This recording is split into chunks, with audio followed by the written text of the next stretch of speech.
Well, the Australian share market was expected to fall this morning due to fears the US may not be able to raise its debt ceiling. Joining me now is our business reporter, Ed Boyd. The ASX has just opened. So how has early trade gone? Laura, let's put up the ASX 200 live chart on the screen for you. We've got some great graphics that we generate here.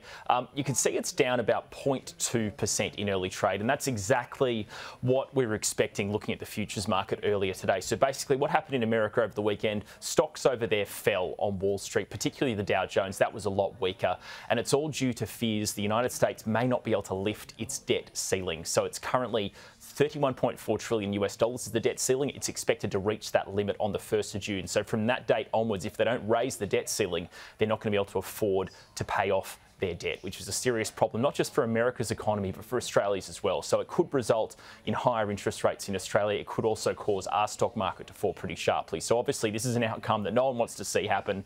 And I've just read a report saying US President Joe Biden's already flown back from the G7 to the United States at the moment to start negotiating with the Republican Party over raising this debt ceiling. So hopefully they can get it sorted because it's going to be a serious problem for not just America, but for most economies around the world will be affected by this if it doesn't get lifted.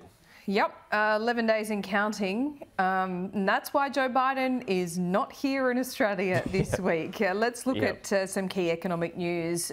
It's around this week, retail sales, perhaps the most important, and a cash rate decision in New Zealand. Yeah, retail sales, let's start with that. So this is the April numbers.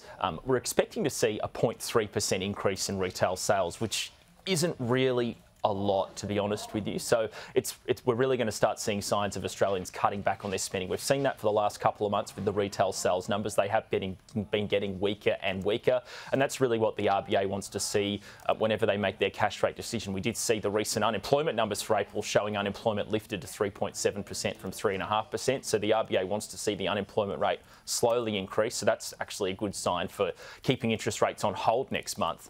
Then we also get the Reserve Bank of New Zealand's cash rate decision this week. They're expected to keep raising the cash rate to 5.5%, a lot higher than Australia. And part of it is due to the recent federal budget in New Zealand, where they've actually going to be handing out another 5 billion New Zealand dollars in cash and cost of living to support. So we should get a response from the governor of the RBNZ later this week on Wednesday when they hold their cash rate call and see if there's any sort of commentary there around inflation and the budget adding to inflation in the economy. So those are the two key economic points to look for this week, Laura. Yeah, it's sensitive at the moment. We look at every bit of data to see what the RBA might do. Ed, thanks so much.